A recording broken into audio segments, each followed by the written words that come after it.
In class today, we looked at our lesson 4 on probability and broke down how to understand conditional probability and also how to determine if events are independent.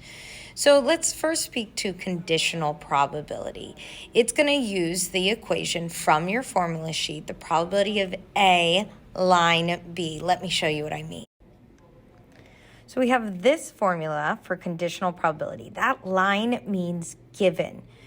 Probability event A happens given event B happens. Now, in order to calculate this conditional probability, you're going to look at the probability that both events are happening.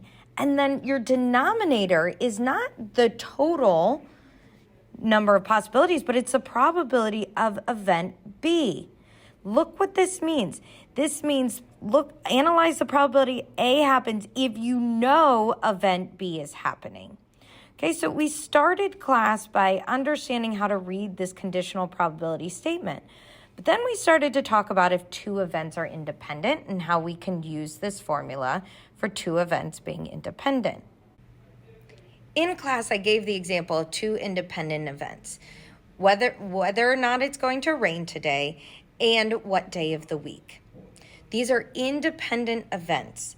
The probability that it's going to rain, say it's 30%. That probability doesn't matter given it's a Monday.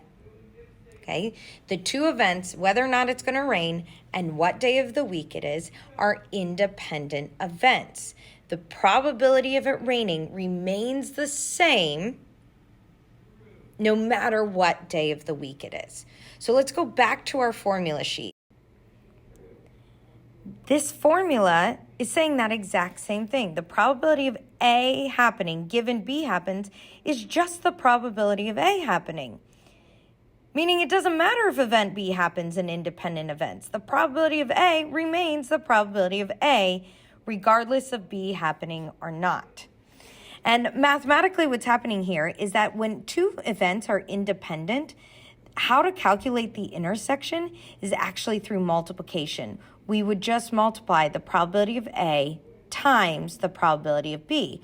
When we do so, you can see mathematically these divide to equal 1, the multiplicative identity, and we're left with just the probability of event A happening. On the AP exam, you are going to be asked to use these formulas in multiple ways. You're going to have to be strategic, kind of like putting together a puzzle. So it's important that you're familiar with them and how they can help you answer questions. In tomorrow's class, we're going to talk more about tree diagrams and how to use the multiplication rule. Let me know if you have any questions, and I hope this helped.